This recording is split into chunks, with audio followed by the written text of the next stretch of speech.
पहला पाठ प्रेरित चरित्र से अध्याय 12 से 14 तक। यीशु के स्वर्गारोहण के बाद प्रेरित जतून नामक पहाड़ से लौटे। ये पहाड़ यरूशलेम के निकट विश्राम दिवस की यात्रा की दूरी पर थे। नगर पहुंचकर वे अटारी पर चढ़े जहां वे ठहरे हुए थे। वे थे पेत्रुस तथा यूहन्ना, याकूब तथा अंद्रयास, फिलिप तथा थोमस, बरतुलोमी तथा मत्ती, अल्फाई का पुत्र याकूब तथा सीमोन जो उत्साही कहलाता था, और याकूब का पुत्र यूदस। ये सब एक हृदय होकर नारियों यीशु की माता मरियम तथा उनके भाइयों के साथ प्रार्थना में लगे रहते थे। ये प्रभु की वाणी है। वचन अनुवाद। सर्वशक्तिमान ने मेरे लिए महान कार्य किए हैं, पवित्र है उसका नाम। सर्वशक्तिमान ने मेरे लिए महान कार्य किए हैं, पवित्र है उसका नाम। मेरी आत्मा प्रभु का गुणगान करती है, मेरा मन अपने मुक्तिदाता ईश्वर में आनंद मनाता है। सर्वशक्तिमान ने मेरे लिए महान कार्य किए हैं, पवित्र है उसका नाम। उसने अपनी दासी की दीनता पर दया दृष्टि की है। अब से सब पीढ़ियां मुझे धन्य कहेगी, क्योंकि सर्वशक्तिमान ने मेरे लिए महान कार्य किए हैं, पवित्र है उसका नाम। सर्वशक्तिमान ने मेरे लिए महान कार्य किए हैं, पवित्र है उसका नाम। उसकी कृपा अपने श्रद्धालु भक्तों पर पीढ़ी दर पीढ़ी बनी रहती है। उसने अपना बाहुबल प्रदर्शित किया, उसने कमटियों को तितर बितर कर दिया है। सर्वशक्तिमान ने मेरे लिए महान कार्य किए हैं, पवित्र है उसका नाम। उसने शक्तिशालियों को उनके आसनों से गिरा दिया और दीनों को महान बना दिया है। उसने दरिद्रों को संपन्न किया और धनियों को खाली हाथ लौटा दिया है। सर्वशक्तिमान ने मेरे लिए महान कार्य किए हैं, पवित्र है उसका नाम। इब्राहिम और उसके वंश के प्रति अपने चिरस्थायी दया को स्मरण कर उसने हमारे पूर्वजों के प्रति अपनी प्रतिज्ञा के अनुसार अपने दास इस्राएल की सुध ली है। सर्वशक्तिमान ने मेरे लिए महान कार्य किए हैं, पवित्र है उसका नाम। जय घोष, हालेलुया हालेलुया। प्रणाम प्रभु की कृपा पात्री, प्रभु आपके साथ है, आप नारियों में धन्य है। हालेलुया।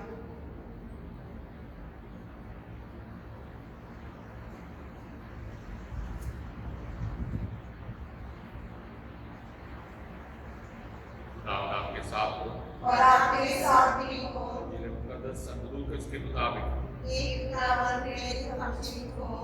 लूकास के इंजील उसका एक बाब 26 से 38 आयत तक। छठे महीने स्वर्गदूत गब्रिएल ईश्वर की ओर से गलीलिया के नाजरत नामक नगर में एक कुंवारी के पास भेजा गया, जिसकी मंगनी दाऊद के घराने के यूसुफ नामक पुरुष से हुई थी, और उस कुंवारी का नाम था मरियम।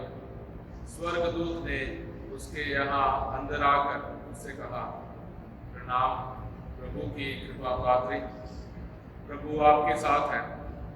वह इन शब्दों से घबरा गई और मन ही मन सोचने लगी कि इस प्रणाम का क्या अभिप्राय है। तब स्वर्गदूत ने उससे कहा, मरियम डरिए नहीं, आपको ईश्वर की कृपा प्राप्त है। देखिए, आप गर्भवती होंगी, पुत्र प्रसव करेंगे और उनका नाम यीशु रखेंगे। ये महान होंगे और सर्वोच्च प्रभु के पुत्र कहलाएंगे। प्रभु ईश्वर उन्हें उनके पिता दाऊद का सिंहासन प्रदान करेगा। वो याकूब के घराने पर सदा सर्वदा राज्य करेंगे और उनके राज्य का अंत नहीं होगा। पर मरियम ने स्वर्गदूत से कहा, ये कैसे हो सकता है? मेरा तो पुरुष से संसर्ग नहीं है। स्वर्गदूत ने उत्तर दिया, पवित्र आत्मा आप पर उतरेगा और सर्वोच्च प्रभु की शक्ति की छाया आप पर पड़ेगी। इसलिए जो आपसे उत्पन्न होंगे वो पवित्र होंगे और ईश्वर के पुत्र कहलाएंगे। देखिए, बुढ़ापे में आपकी कुटुंबिनी एलिसबेथ के भी बेटा होने वाला है। अब उसका जो 5 कहलाती थी 6वां महीना हो रहा है, क्योंकि ईश्वर के लिए कुछ भी असंभव नहीं है। मरियम ने कहा, देखिए मैं प्रभु की दासी हूँ, आपका कदर मुझ में पूरा हो जाए। और स्वर्गदूत उसके पास से चला गया। खुदा की पाक अंजील है।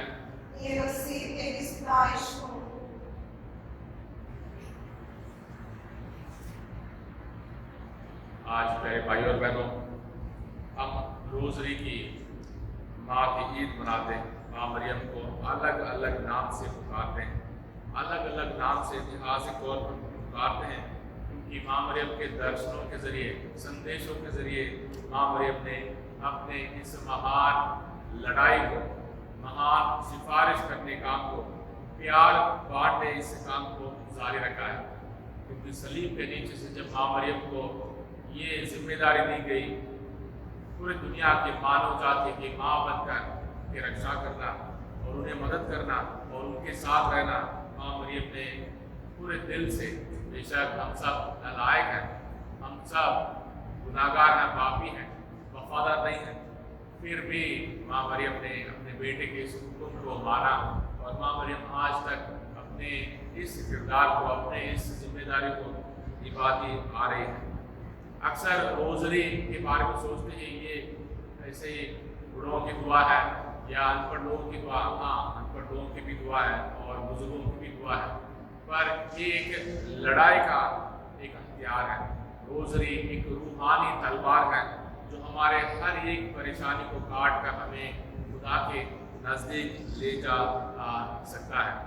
इस रोजरी की ईद की, रोजरी की माँ की ईद की ऐतिहासिक घटना था 1571 में, जब मुसलमान आक्रमण को रोकने के लिए पोप साहब ने एक झुंड बनाया और उनके खिलाफ युद्ध किया।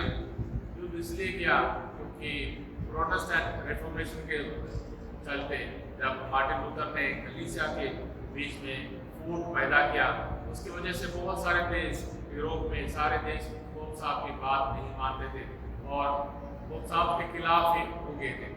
और उस मौके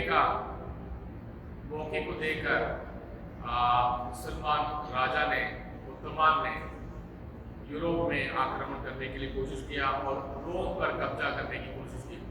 और इन सारे छोटे छोटे राजाओं ने मिलकर रोजरी के नाम पर और उन्हें साफ हुक्म था कि माँ मरियम इस लड़ाई को लड़ेगी। हम छोटे से एक झुंड है और उस बहुत बड़े राजा और उसके सिपाहियों के सामने कुछ भी नहीं है।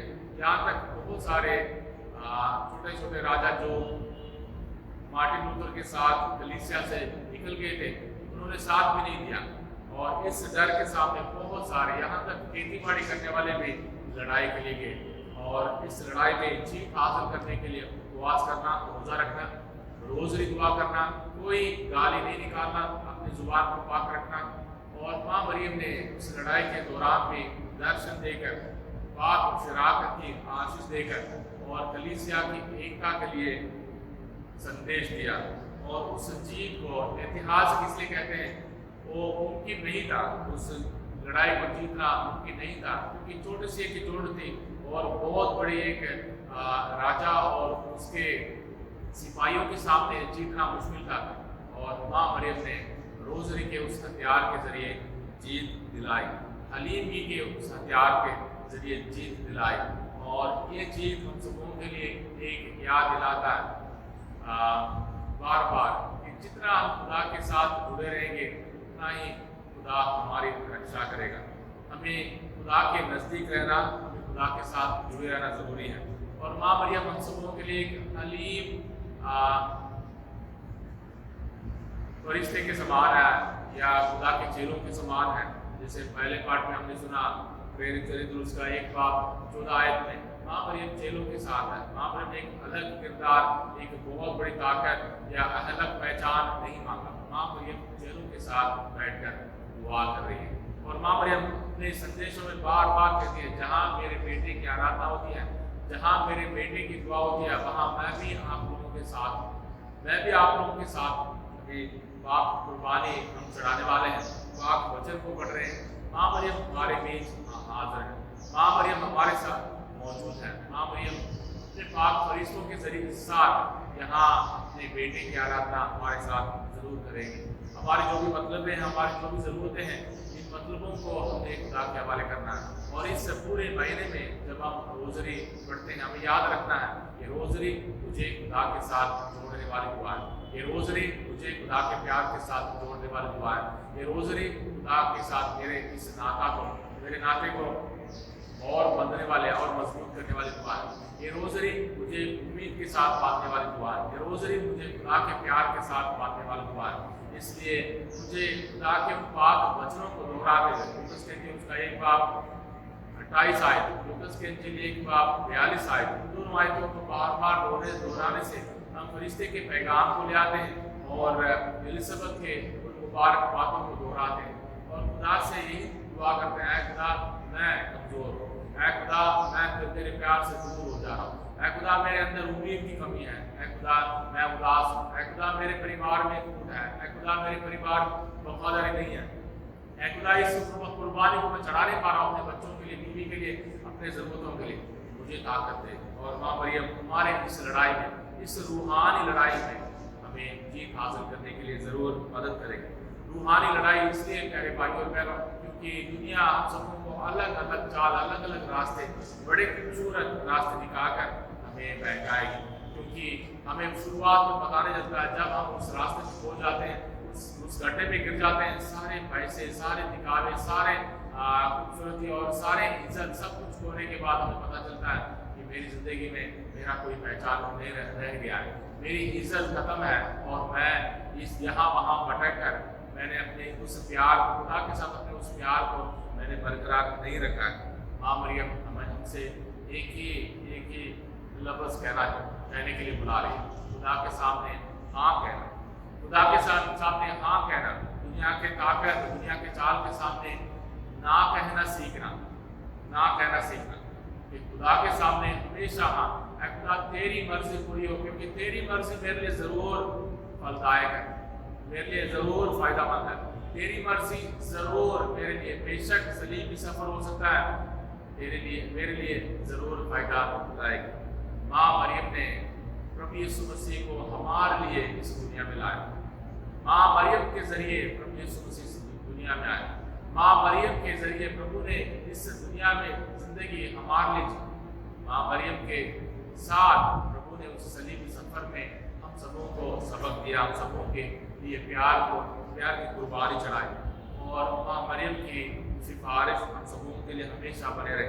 आइए हम अपने भाइयों को खुदा के सामने दोहराएं इस रोज़री के ईद के दौरान, और रोज़री जहाँ कहीं भी हो उसको उठाएं, उसको पहने और उसको हथियार के रूप में उसे समझें और उसे पहचानें, ताकि रोज़री की माँ मरियम हम सबों को भी हमारे छोटे छोटे जंग में, अंदर ही अंदर रूहानी जंग में हम सबों को जीत हासिल करने के लिए मदद करें।